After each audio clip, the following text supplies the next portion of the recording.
اے پیغمبر، میری طرف سے لوگوں کو کہہ دو کہ اے میرے بندو،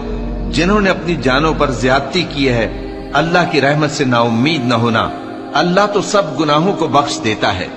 بے شک وہی تو ہے بڑا بخشنے والا، بڑا مہربان۔ اور اس سے پہلے کہ تم پر عذاب آ واقع ہو، اپنے پروردگار کی طرف رجوع کرو اور اس کے فرما بردار ہو جاؤ،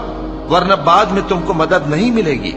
اور اس سے پہلے کہ تم پر ناگہاں عذاب آ جائے اور تم کو خبر بھی نہ ہو، اس نہایت اچھی کتاب کی جو تمہارے پروردگار کی طرف سے تمہاری جانب نازل ہوئی ہے پیروی کرو۔ ایسا نہ ہو کہ اس وقت کوئی شخص کہنے لگے کہ ہائے اس کوتاہی پر افسوس ہے جو میں نے اللہ کا حق ماننے میں کی،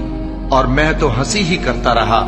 یا یہ کہنے لگے کہ اگر اللہ مجھ کو ہدایت دیتا تو میں بھی پرہیزگاروں میں ہوتا، یا جب عذاب دیکھ لے تو کہنے لگے کہ اگر مجھے پھر ایک دفعہ دنیا میں جانا ہو تو میں نیکوکاروں میں ہو جاؤں۔